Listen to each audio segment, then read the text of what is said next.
दोस्तों, स्वागत है आपका हमारे चैनल आर.के. वर्मा में बुलाखीराम नाई और गंगाराम पटेल। दोस्तों, काशी यात्रा में गंगाराम पटेल और बुलाखीराम नाई ने दिन भर की यात्रा समाप्त कर एक नए नगर में प्रवेश किया। वहां उन्होंने ठहरने के लिए एक उचित स्थान की खोज की और वहीं रैन बसेरा करने का निश्चय कर लिया। और पटेल ने बुलाखी को पैसे देकर शहर में भोजन का सामान लेने भेज दिया और स्वयं अपनी दिनचर्या को निपटाने में व्यस्त हो गए। बुलाखी इस बार भी लौटा और एक नई खबर उसके पास तैयार थी। पटेल जी ने पूछा, क्या बात है भाई बुलाखी, तू आज फिर किसी चिंता में पड़ गया ऐसा लगता है। उसने सोचा इस खबर को पटेल को अभी सुनाऊंगा तो पटेल जी यह कहकर टाल देंगे कि रात्रि होने दे, भोजन करने के पश्चात बिस्तर पर लेटते समय तुझे तेरी बात का उत्तर दे दूंगा। इसलिए उसने वह बात उस समय पटेल को नहीं बताई। वह बात को पेट में डाले रहा। जब वे दोनों भोजन करके निवृत्त हो गए तब बुलाखी ने बात छेड़ी, पटेल जी, आज भी इस शहर में मैं एक नई घटना देख आया हूं। ठीक है, उस घटना का वर्णन कर, फिर उसे सुनकर मैं तेरी बात का उत्तर दूंगा, पटेल ने कहा। पटेल जी, एक युवक हर बार वह गिलास लेता और गटागट पीने का अभिनय करता। ऐसा लग रहा था नशे में झूमते हुए उसने कहा, इसे कहते हैं असली नशा। लाओ एक गिलास और भर दो। सामने बाला नवाब लग रहा था और एक आदमी और था जिससे मनमौजी बोल रहा था। नवाब ने मनमौजी का गिलास फिर से भरने का अभिनय किया। मनमौजी ने गिलास उठाया और गटागट पी गया। अब वह लड़खड़ाने लगा, जैसे बहुत ज्यादा नशा में हो। फिर एकाएक ही ऐसा हुआ कि वह चीते की भांति नवाब पर पट पड़ा और इससे पहले कि नवाब कुछ समझ पाता कि उसने उसकी दादी पकड़ ली और कल तूने मुझे घूंसा क्यों मारा था, आज मैं तुझे जिंदा नहीं छोड़ूंगा। अचानक हुए इस हमले से नवाब सन्न रह गया। वह स्वयं को छुड़ाने की कोशिश करते लगा, पर मनमौजी ने उसे कसकर दबोच रखा था। नवाब ने मनमौजी से बहुत मिन्नत की, पर उसने सुनी और नवाब के पेट पर घूंसे बरसाने लगा। नवाब की दादी तो थी ही उसक हाथ में जिसे वह बेरहमी से खींच रहा था। पीड़ा के मारे नवाब चीखने लगा और गिड़गिड़ाने लगा। मनमौजी के सामने उसने कहा, मनमौजी, मुझे छोड़ दो, मेरे बाप की तौबा, अब तुम्हें कभी पीने के लिए नहीं कहा। मैं कभी तुमसे मजाक भी नहीं करूंगा मेरे बाप, इस बार मुझे छोड़ दे। और वह दोनों गायब हो गए। पटेल जी उनकी ऐसी घुसपैठ देखकर मैं वहां से भागा यहाँ आ गया। पटेल जी, वो दोनों युवक कौन थे और क्यों लड़ रहे थे? बद में उस नवाब का क्या हुआ? बुलाखी बहुत समय पहले बगदाद शहर में एक अमीर रहता था। उसका नाम रहीम खान था। वह स्वयं को नवाब कहता था और नवाब की तरह हो बहुत ठाट बाट से रहता था। एक बार अपनी संपत्ति की देखरेख कहता रहीम खान को एक दीवान की जरूरत पड़ी। इस पद के लिए अनेक उम्मीदवार आए, पर रहीम खान को कोई भी पसंद नहीं आया। एक दिन शाम के समय एक आदमी रहीम खान से मिलने आया। वह एकदम निश्चिंत और मस्तमौला किस्म का व्यक्ति था। वह कोई काम धंधा भी नहीं करता था। दिन भर इधर उधर घूमता रहता था। कुछ मिल जाता तो खा लेता, न मिलता तो भूखे पेट ही सो जाता। आज भी वह भूखा था। पिछले 2 दिनों से उसके पेट में अन्न का एक दाना भी नहीं गया था। वह रहीम खान के पास पहुंचा तो रहीम खान ने उससे पूछा, क्या नाम है तुम्हारा? यहाँ क्यों आए हो? मेरा नाम मनमौजी है, उसने जवाब दिया। मैं आपको कुदरत की एक अनोखी देन के बारे में कुछ बताने आया हूँ। अगर आप इजाजत दें तो बताऊं। तुम कहना क्या चाहते हो? नवाब ने पूछा। मनमौजी ने कहा, हुजूर, हर आदमी का मानना है कि आंखें कुदरत की दी हुई अनमोल देन हैं, पर मैं इसे नहीं मानता। आंखें सिर्फ देखने के काम आती हैं। हम आंखों से केवल वही चीजें देख सकते हैं जो हमारे समीप होती हैं अथवा उजाले में होती हैं। फिर तुम कुदरत की अनमोल देन किसे मानते हो? नवाब ने पूछा। भूख को। कुदरत की अनमोल देन सिर्फ भूख है नवाब साहब। वह कैसे? मनमौजी ने जवाब दिया, हम सिर्फ महसूस कर सकते हैं कि हमें भूख लगी है, पर हम यह नहीं जानते कि यह कैसे लगती है। भूख लगाने के लिए जिम्मेवार कौन है? जब किसी को भूख लगती है तो वह पेट भरकर खा लेता है। तब उसे लगता है कि उसकी भूख मिट गई है, लेकिन कुछ समय के बाद फिर भूख लग जाती है। जैसे ही किसी स्वादिष्ट व्यंजन पर उसकी नजर पड़ती है, उसको भूख जाग जाती है। मैं प्रकृति की इस अनमोल देन से बहुत प्रभावित हूँ। इसका सबूत यह है कि मैं पिछले 2 दिनों से भूखा हूँ। नवाब ने कहा, ताज्जुब है। तुम बगदाद में रहकर भी 2 दिनों से भूखे हो। मेरे लिए यह शर्म की बात है। आओ पहले हम खाना खा लें, फिर आराम से बातें करेंगे। मस्तमौला को लेकर नवाब एक कमरे में आ गया। नवाब ने आवाज लगाई, अरे कोई है?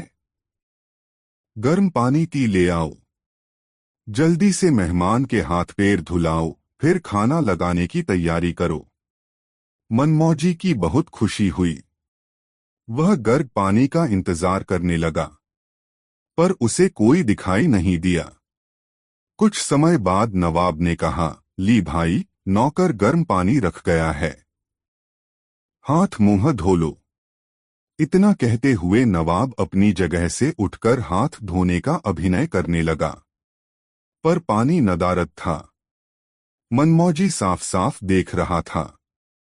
न तो वहां कोई नौकर आया था और न ही वहां पानी का कोई पात्र रखा दिखाई दे रहा था, जबकि नवाब बाकायदा हाथ धी रहा था। मनमौजी भी मनमौजी था। वह भी अपनी जगह से उठा और नवाब की तरह हाथ धोने का नाटक करने लगा। उसके बाद नवाब उसे लेकर खाने के कमरे में गया, पर वहां खाना कहीं भी दिखाई नहीं दिया। यहां भी नवाब का नाटक जारी रहा। वह खाने के लिए बैठ गया और मनमौजी से बड़े अदब के साथ अपने सामने बैठने के लिए कहा। मनमौजी की समझ में कुछ नहीं आ रहा था। वह मन ही मन सोचने लगा कि कहीं उसकी नजर तो नहीं बांध दी गई है, या फिर नवाब उसके साथ मजाक कर रहा है। तभी एकाएक ही नवाब ने चीखते हुए कहा, अरे जल्दी खाना परोसो, मेरा मेहमान 2 दिनों से भूखा है। पर मनमौजी को कोई खाना लाते हुए दिखाई नहीं दिया। कुछ देर बाद नवाब ने कहा, आओ खाना शुरू करें। मुझे उम्मीद है खीर तुम्हें बहुत पसंद आएगी, चखो तो सही। नवाब चटखारे ले लेकर खाने का अभिनय करने लगा। वाह वाह, क्या जायकेदार भोजन है। मनमौजी भी खाने में जुट गया। वह एक एक चीज चखने का अभिनय करता और तारीफ के पुल बांधता जाता। दोनों ने खाने की खूब प्रशंसा की, जैसे वे सचमुच खाना खा रहे हों। जबकि हकीकत यह थी कि मनमौजी अभी तक हैरान और परेशान था। वह समझ नहीं पा रहा था कि यह सब हो क्या रहा है। या तो नवाब पागल है या फिर मेरी ही नजर में कोई दोष पैदा हो गया है। मनमौजी को खाने का अभिनय करते करते सचमुच खाने का मन होने लगा। फिर भी उसने नवाब के इस नाटक में कहीं कोई कमी नहीं आने दी। उसके मुंह से खाने की प्रशंसा सुनकर नवाब बोला, यह मेरे रसोइये का कमाल है। मैंने इसे खास तौर से बसरा से बुलाया है। मैं इसे मोटी तनख्वाह देता हूँ, कभी कभी कुछ इनाम भी दे देता हूँ। अरे यह क्या? तुमने खीर को तो हाथ ही नहीं लगाया।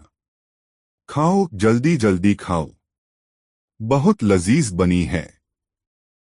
देखो, अगर तुम कोई चीज नहीं खाओगे तो यह समझूंगा कि यह अच्छी नहीं की है। मनमौजी ने खीर खाने का अभिनय करते हुए कहा, वाह क्या बात है, यह तो पिसनानी, चिरौंजी, केसर वगैरह से भरपूर है।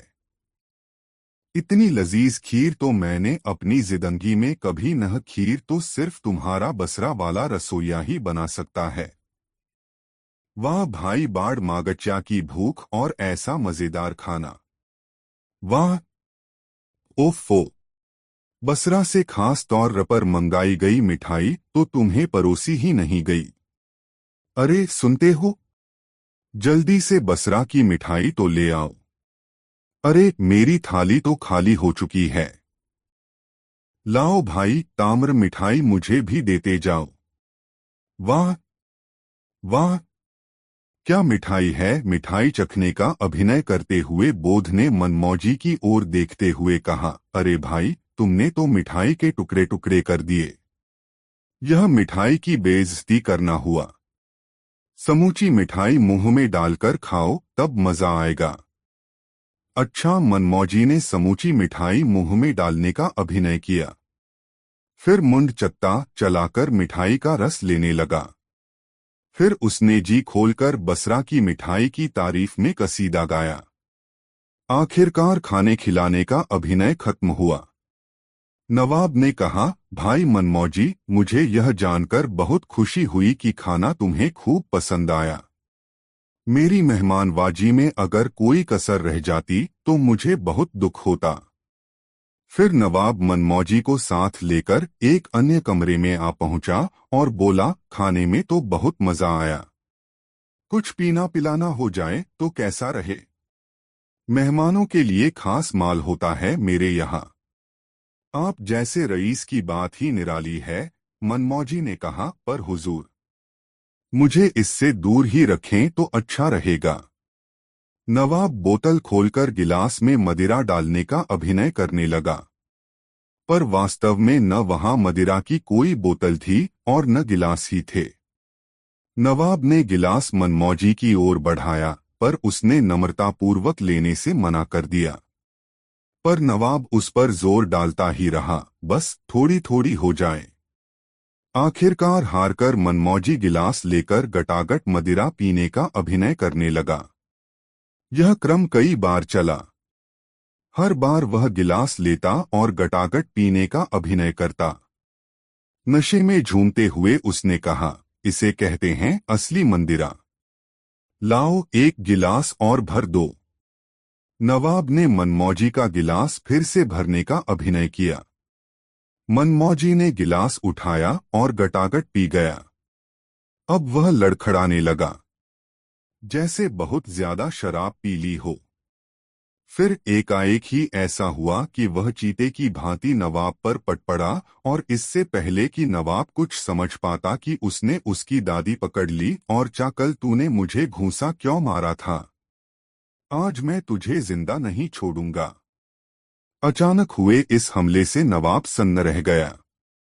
यह स्वयं को छुड़ाने की कोशिश करते लगा, पर मनमौजी ने उसे कसकर दबोच रखा था। नवाब ने मनमौजी से बहुत मिन्नत की, पर उसने सुनी और नवाब के पेट पर घूंसे बरसाने लगा। नवाब की दादी तो थी ही उसक हाथ में जिसे वह बेरहमी से खींच रहा था। पीड़ा के मारे नवाब चीखने लगा और गिड़गिड़ाने लगा। मनमौजी के सामने उसने कहा, मनमौजी, मुझे छोड़ दो। मेरे बाप की तौबा, अब तुम्हें कभी मंदिरा पीने के लिए नहीं कहा। मैं कभी तुमसे मजाक भी नहीं करूंगा मेरे बाप। इस बार मुझे छोड़ दे। मुझसे ही नहीं, किसी अन्य से भी भविष्य में मजाक करने की कसम खा, वरना मैं तुझे जान से मार डालूंगा। मनमौजी ने नवाब को धमकाते हुए कहा, नहीं करूंगा, पर छोड़ो तो सही। नवाब उसकी मुट्ठी से अपनी दाढ़ी छुड़ाने का प्रयत्न करते हुए चीखा। मनमौजी ने उसकी दाढ़ी छोड़ दी। नवाब छिटक कर दूर जा खड़ा हुआ। अब उसका नशा बिल्कुल उतर चुका था।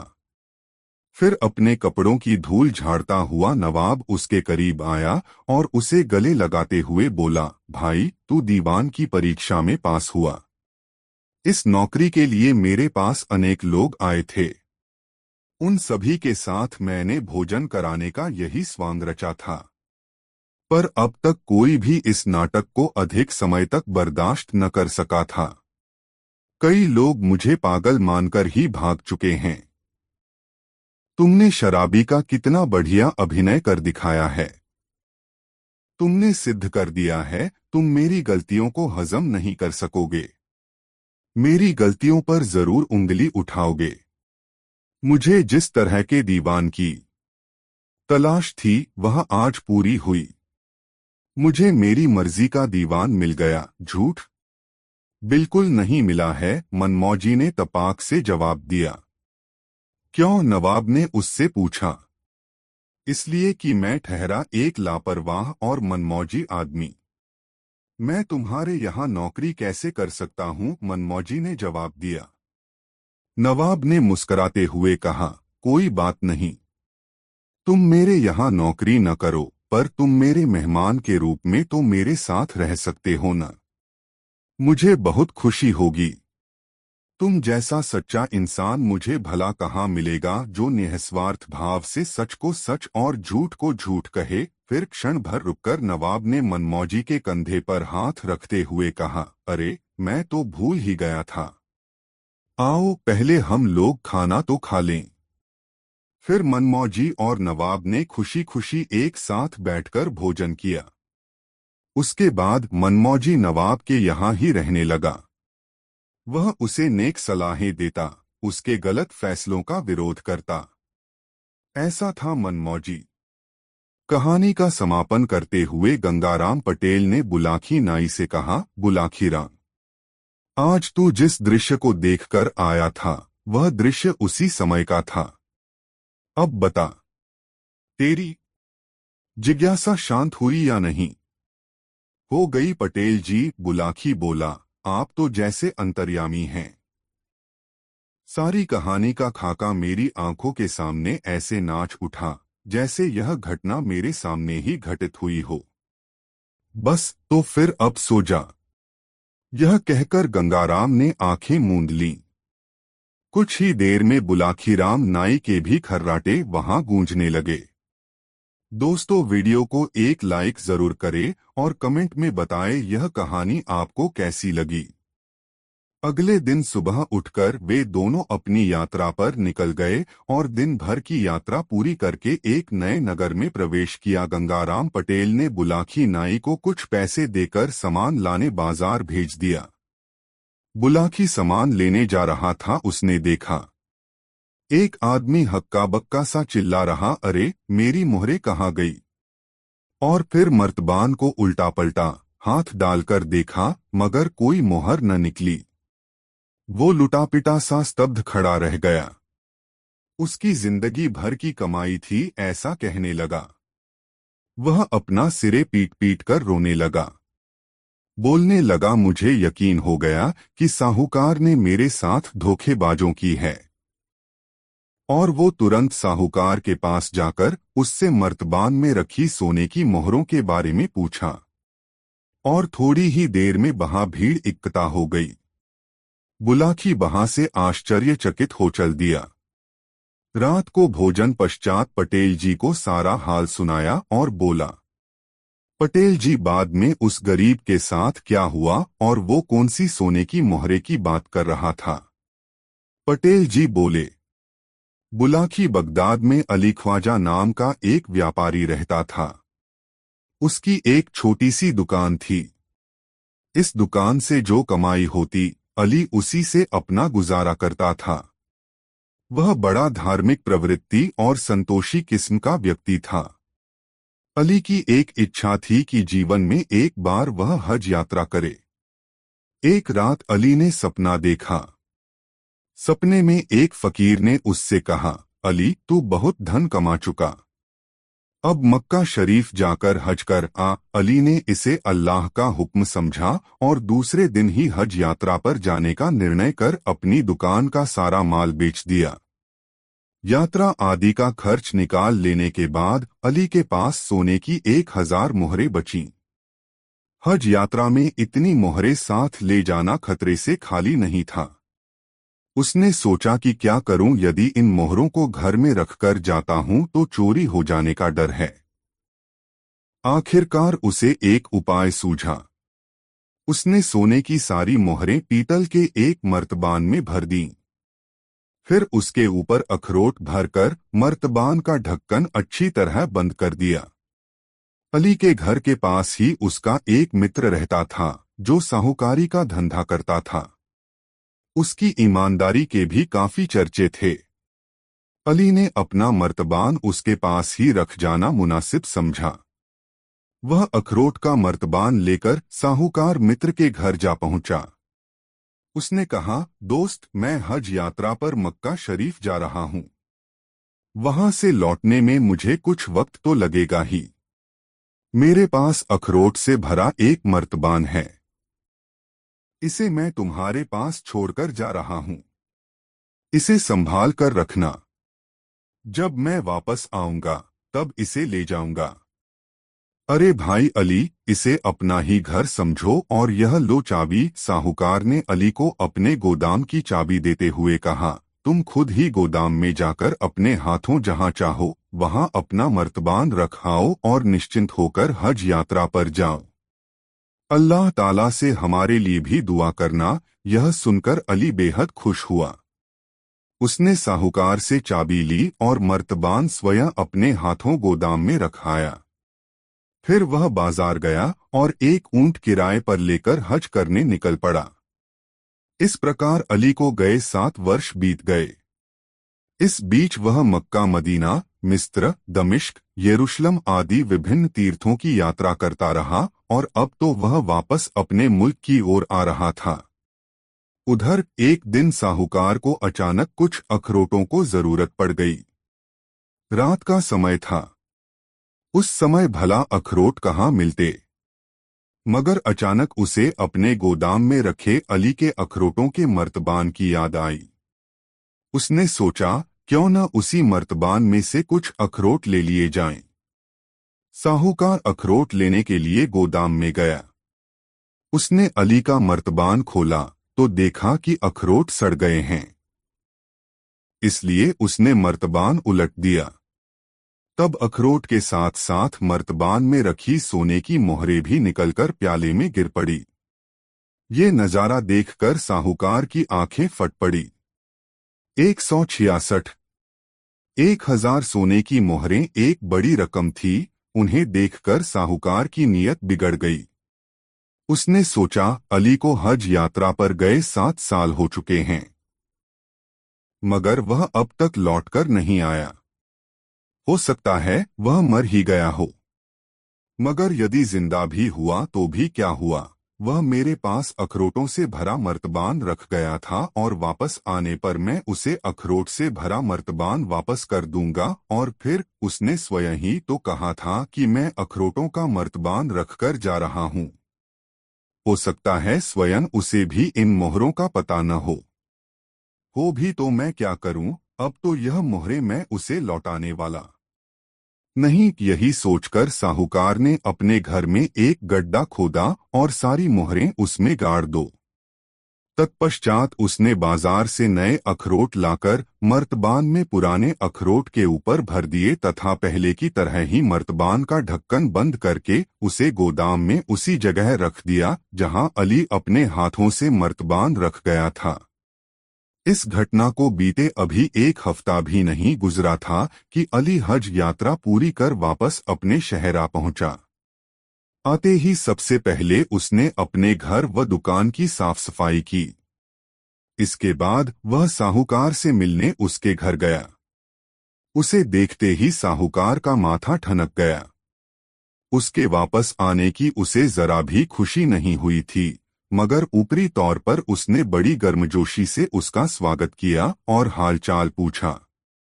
अली ने उसे यात्रा के सुखद क्षणों के अपने अनुभव सुनाए। तत्पश्चात मौका पाकर उसने साहूकार से कहा, भाई, अब मैं तो अपना वह मर्तबान। हाँ हाँ, क्यों नहीं। यह लो चाबी, अपना मर्तबान तुम जहां रख गए थे आज भी वहीं रखा है। मैंने तो उसे छुआ तक नहीं है। अपनी अमानत ले जाओ भाई, कहते हुए उसने जेब से चाबी निकालकर अली की ओर बढ़ा दी। अली अपने मित्र की यह भलमनसाहत देखकर बहुत खुश हुआ। अली साहूकार के गोदाम से अपना मर्तबान लेकर घर लौट आया। घर आकर उसने जल्दी जल्दी मर्तबान का ढक्कन खोला और सारे अखरोट एक बर्तन में उंडेल दिए। थोड़े अखरोट आने के बाद उसका ख्याल था कि अब मोहरें गिरेंगी, मगर उस समय तो उसका दिल धक से रह गया जब मर्तबान का अंतिम अखरोट भी बर्तन में गिर गया और कोई मोहर न निकली। अली हक्का बक्का रह गया, अरे मेरी मोहरें कहाँ गई? फिर मर्तबान को उल्टा पलटा हाथ डालकर देखा, मगर कोई मोहर न निकली। अली लुटापिटा सा स्तब्ध खड़ा रह गया। उसकी जिंदगी भर की कमाई जाती रही। वह अपना सिरे पीट पीट कर रोने लगा। उसे यकीन हो गया कि साहूकार ने उसके साथ धोखेबाजों की है। इसलिए अली ने तुरंत साहूकार के पास जाकर उससे मर्तबान में रखी सोने की मोहरों के बारे में पूछा। अली को अपने घर आया देखते ही साहूकार सारा माजरा भांप गया। लेकिन उसे मालूम था कि ऐसा ही होगा। आथ वह पहले से ही तैयार बैठा था और उसने पूरी भूमिका बना ली थी कि अब अली के साथ कैसा बर्ताव करना है। आथ उसके मुंह से सोने की मोहरों की बात सुनकर साहूकार उस पर बरस पड़ा। उसने क्रोध से भरकर कहा, तुम्हें शर्म आनी चाहिए कि मैंने 7 साल तक तुम्हारा मर्तबान संभाल कर रखा और तुम मुझ पर बेईमानी का आरोप लगा रहे हो। तुम मेरे पास अखरोट का मर्तबान रख कर गए थे, अब कह रहे हो कि उसमें सोने की मोहरें थीं। एकाएक अखरोट सोने की मोहरें कैसे बन गए? मैंने तो तुम्हारे साथ एहसान किया, पर तुम मुझे चोर ठहरा रहे हो। हज करके यही सीखा है तुमने? तीर्थयात्रा कराए, मगर मन पाक न हुआ। मन में अभी भी बेईमानी भरी हुई है। तुम इसी समय मेरे घर से निकल जाओ। मैं तुम्हारी सूरत भी नहीं देखना चाहता। अली समझ गया कि उसका दोस्त बेईमानी पर उतर आया है। उसने सोचा कि इससे तू मैं करने से कोई लाभ नहीं होगा, बल्कि अपनी ही हंसी उड़ेगी। आथ न्याय पाने के लिए उसने बादशाह के दरबार में फरियाद की। बादशाह ने अली की बातें ध्यानपूर्वक सुनी। फिर उसने साहूकार और अखरोट के एक व्यापारी को दरबार में बुलवाया। अली से अखरोट वाला मर्तबान भी उसने वहीं मंगवा लिया। साहूकार, अखरोट का व्यापारी और अली तीनों बादशाह के दरबार में हाजिर हुए। बादशाह ने अली से पूछा, साहूकार के यहाँ रखे मर्तबान में तुमने क्या रखा था? अली ने कहा, जहां पनाह, मेरे मर्तबान के निचले हिस्से में 1000 सोने की मोहरें थीं और उसके ऊपर वाले भाग में अखरोट थे। अली की बातें सुनने के बाद बादशाह ने साहूकार से पूछा, बोलो इस बारे में तुम्हें क्या कहना है? जहां पनाह, साहूकार ने कहा, अली ने खुद अपने हाथों से मेरे गोदाम में अपना मर्तबान रखा था और वापस लौटने पर वह खुद ही इसे ले गया था। मैंने तो अली के मर्तबान को कभी छुआ तक नहीं। उसमें सोने की मोहरें थीं या नहीं, इस बारे में मुझे कुछ भी नहीं मालूम। इसने भी जाते समय यही कहा था कि इसमें अखरोट भरे हैं और लौटने पर यह अपना मर्तबान ले लेगा। इसके बाद बादशाह ने अखरोट के व्यापारी से पूछा, व्यापारी, देखकर बताओ कि मर्तबान में भरे हुए सारे अखरोट क्या एक जैसे ही हैं? व्यापारी ने अखरोटों की जांच की तो उसने देखा कि मर्तबान में 2 किस्म के अखरोट हैं। उसने उनको 2 हिस्सों में अलग अलग कर दिया। उनमें एक हिस्सा सड़े अखरोटों का था और दूसरा हिस्सा साफ सुथरे अखरोटों का। व्यापारी ने एक हिस्से की ओर इशारा करते हुए कहा, जहां पनाह, ये अखरोट कम से कम 6-7 साल पुराने हैं और सड़ चुके हैं, और ये नई फसल के हैं।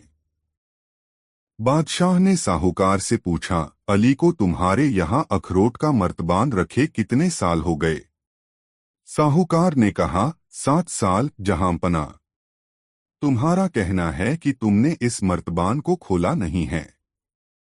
अगर तुमने इसे नहीं खोला तो किसने खोला है? बिना खोले इसमें नए अखरोट कहाँ से आ गए?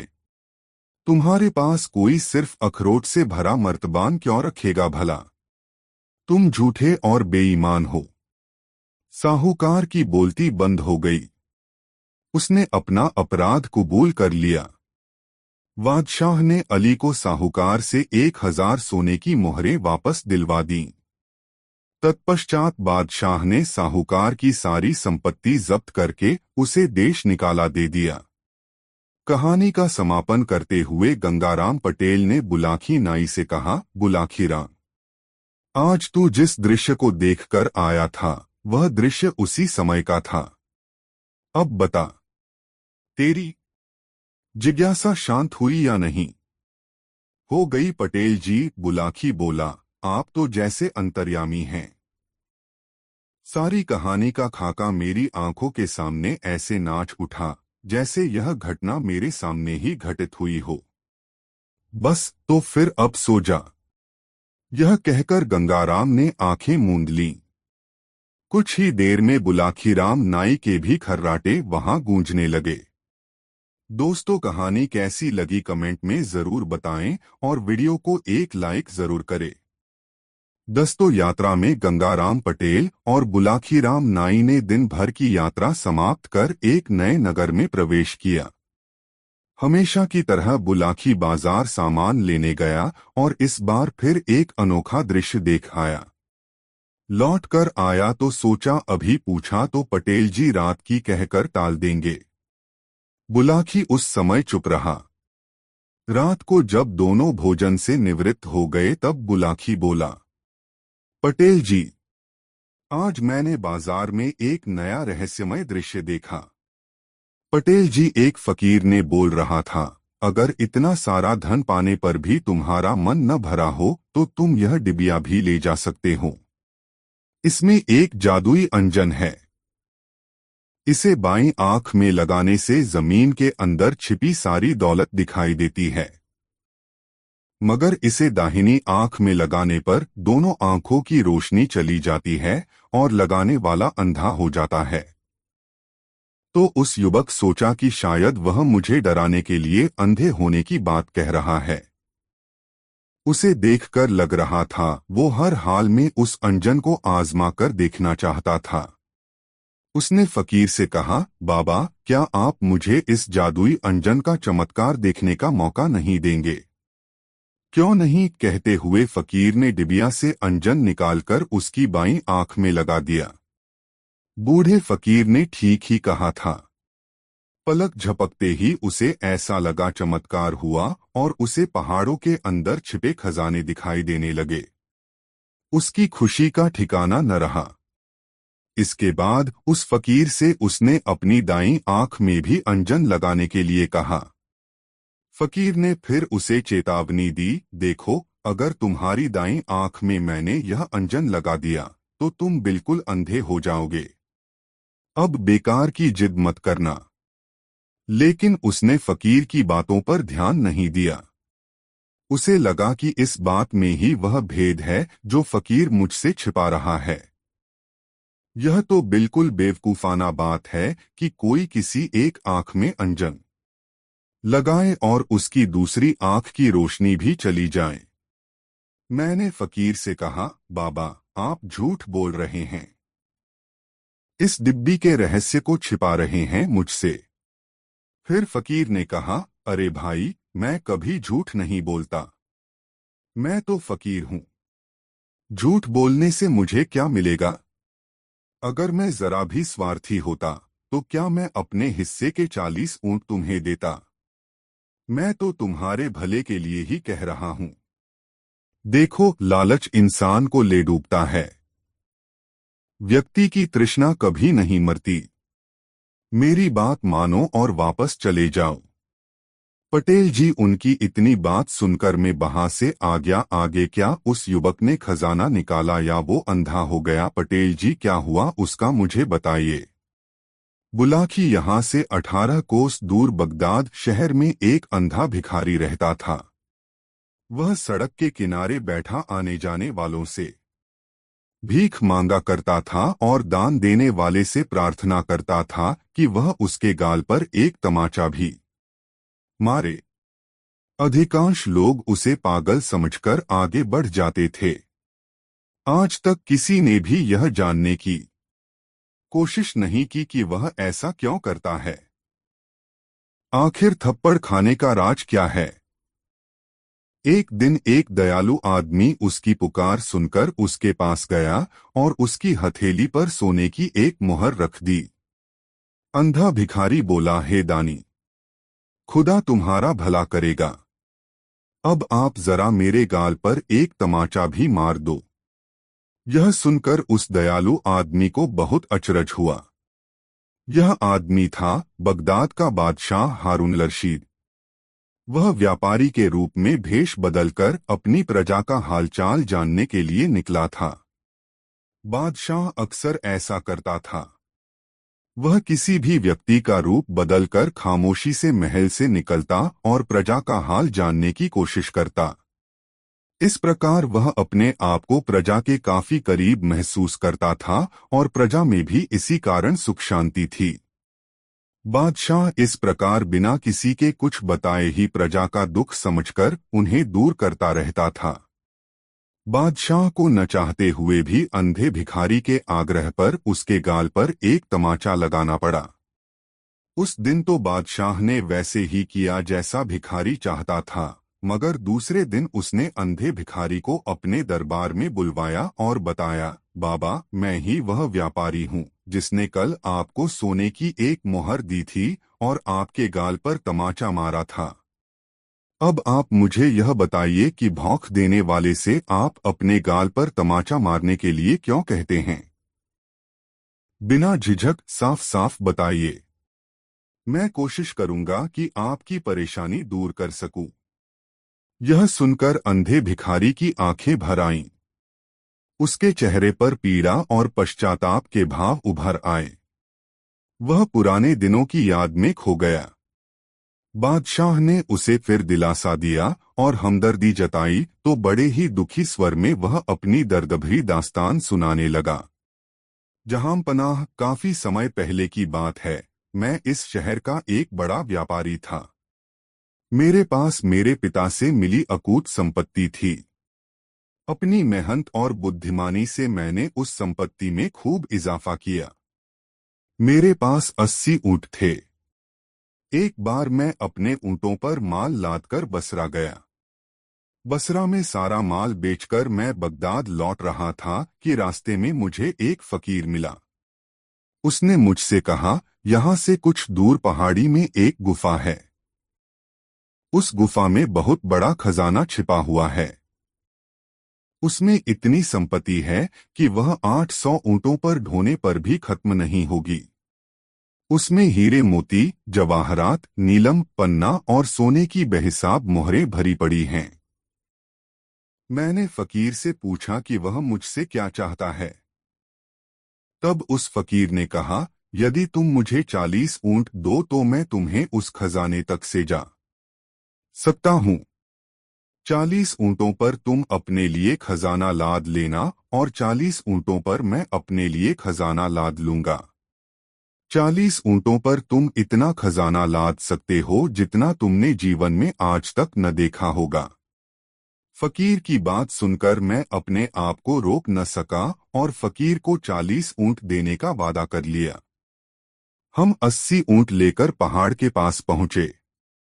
फकीर ने कुछ लकड़ियां जलाकर उस पर सुगंधित सामग्री डाली जिससे धुआं उठने लगा। तब फकीर कोई मंत्र बड़बड़ाने लगा। उसके ऐसा करते हो धुआं गायब हो गया और पहाड़ की एक चट्टान अपनी जगह से हट गई। वह उस गुफा का दरवाजा था जिसे फकीर ने अपनी मंत्र शक्ति से खोला था। फिर हम भीतर दाखिल हुए। गुफा बहुत बड़ी थी। हम सीढ़ियों से उतरकर एक तहखाने में पहुंचे। तहखाने का नजारा देखते ही मेरी आंखें फट पड़ी। वहां बेशुमार दौलत भरी पड़ी थी। तरह तरह के रत्न, मोहरें और सोने चांदी के ढेर। हमने हीरे, जवाहरात और सोने की मोहरें ठूंस ठूंस कर बोरों में भरी और बोरे ऊंटों पर लाद दिए। मेरी खुशी का ठिकाना न था। दुनिया के बड़े से बड़े बादशाह के खजाने से भी ज्यादा धन हमने बटोर लिया। धन बटोरकर हम गुफा से बाहर आ रहे थे कि फकीर की नजर लोहे की एक छोटी सी डिबिया पर पड़ी। फकीर ने वह डिबिया उठाकर अपनी जेब में डाल ली। मैंने इसके बारे में फकीर से कुछ भी नहीं पूछा। इतना बड़ा खजाना मिलने के बाद आखिर उस छोटी सी डिब्बी का महत्व ही क्या था। अपने वादे के अनुसार मुझे 40 ऊंट फकीर को देने पड़े। मैं अपने 40 ऊंटों के साथ बगदाद की ओर चल पड़ा और फकीर अपने हिस्से के 40 ऊंटों को लेकर बसरा के रास्ते पर चल दिया।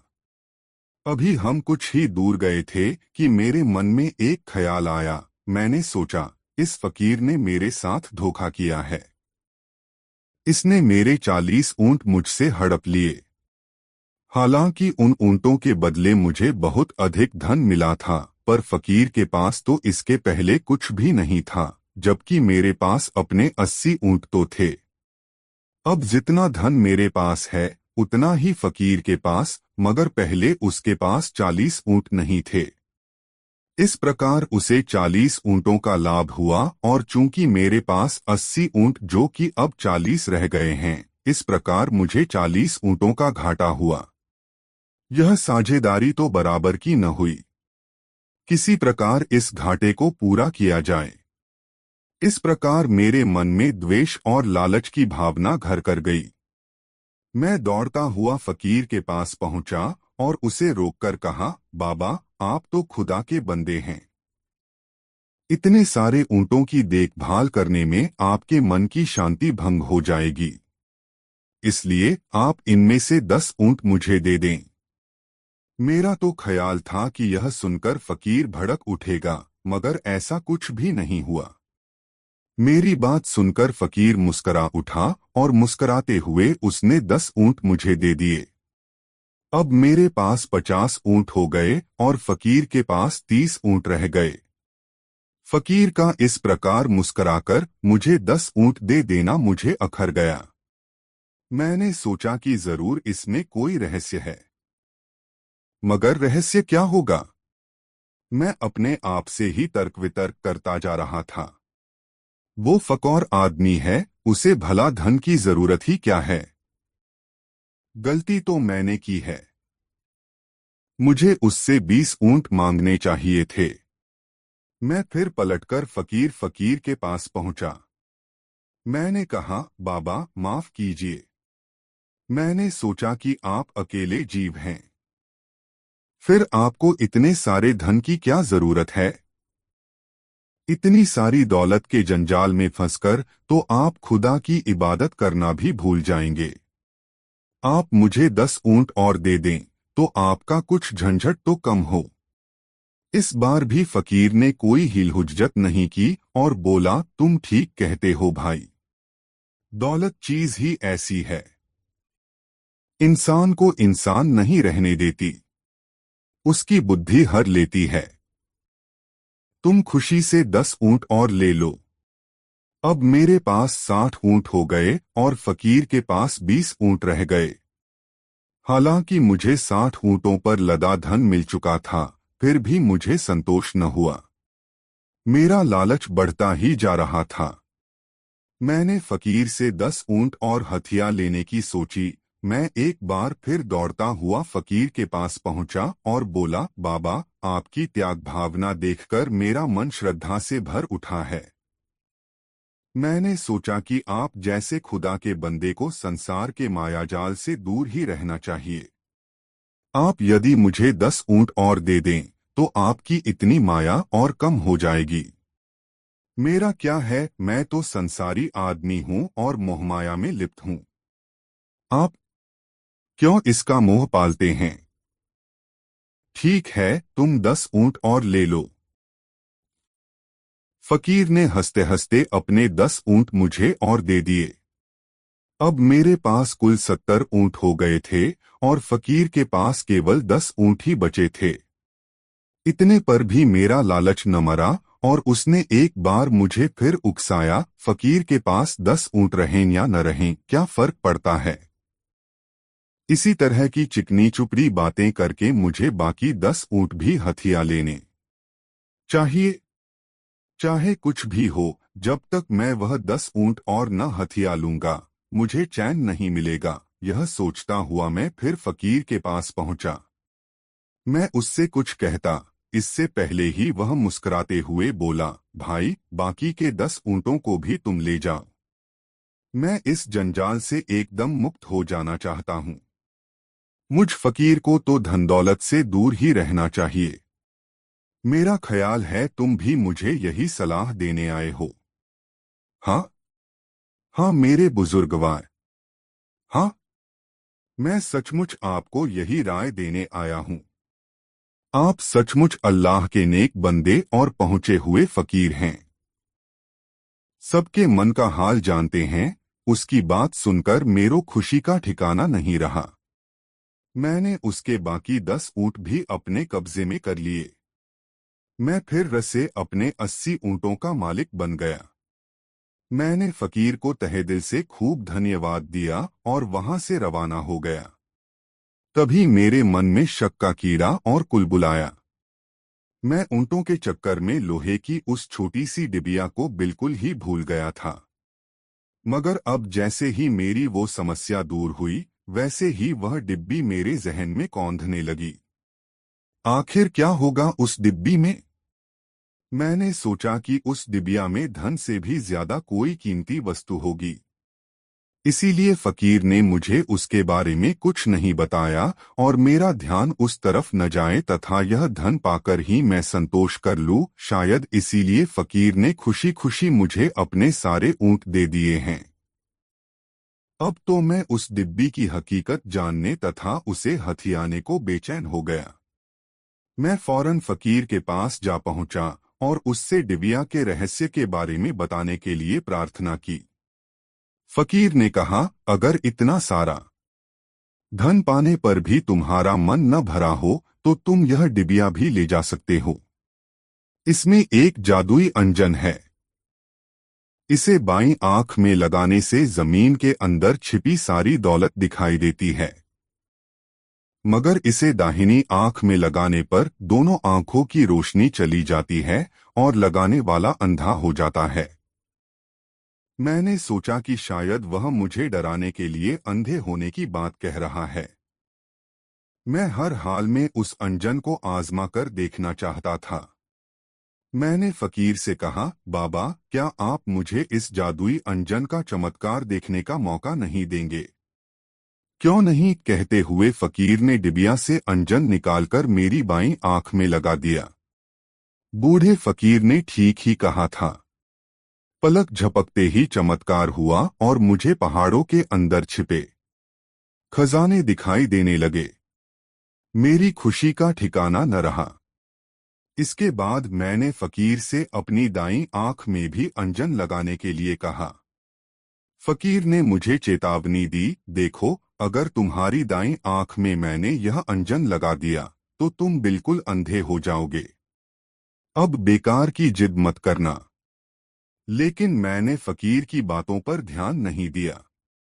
मुझे लगा कि इस बात में ही वह भेद है जो फकीर मुझसे छिपा रहा है। यह तो बिल्कुल बेवकूफाना बात है कि कोई किसी एक आंख में अंजन लगाए और उसकी दूसरी आंख की रोशनी भी चली जाए। मैंने फकीर से कहा, बाबा, आप झूठ बोल रहे हैं। इस डिब्बी के रहस्य को छिपा रहे हैं मुझसे। फकीर ने कहा, अरे भाई, मैं कभी झूठ नहीं बोलता। मैं तो फकीर हूं। झूठ बोलने से मुझे क्या मिलेगा? अगर मैं जरा भी स्वार्थी होता तो क्या मैं अपने हिस्से के 40 ऊंट तुम्हें देता? मैं तो तुम्हारे भले के लिए ही कह रहा हूं। देखो, लालच इंसान को ले डूबता है। व्यक्ति की तृष्णा कभी नहीं मरती। मेरी बात मानो और वापस चले जाओ। फकीर की बातें सुनकर मुझे गुस्सा आ गया। मैंने कहा, मुझे कुछ नहीं सुनना। मैं अपना बुरा भला खुद सोच सकता हूँ। मैं इतना बड़ा व्यापारी हूँ, क्या मुझ में इतनी भी तमीज नहीं है कि अपना भला बुरा खुद सोच सकूं? आप मेरी दाईं आंख में अंजन लगाइए या फिर यह डिबिया मुझे दे दीजिए। मैं जिद पर अड़ गया। फकीर बेचारा क्या करता? वह तो सचमुच मेरा भला चाहता था, मगर मैं ही लालच में अंधा हो गया था। और फिर न चाहते हुए भी उसे मेरी दाईं आंख में अंजन लगाना पड़ा। अंजन लगाते ही मेरी दोनों आंखों के सामने अंधेरा छा गया। मैं अंधा हो गया। मेरी घबराहट को सीमा न रही। मैं अजीब सांसत में फंस गया। मैंने चिल्लाते हुए कहा, बाबा, मैं सचमुच अंधा हो गया हूँ। आप फकीर हैं, खुदा के बंदे हैं, दयालु हैं, परोपकारी हैं।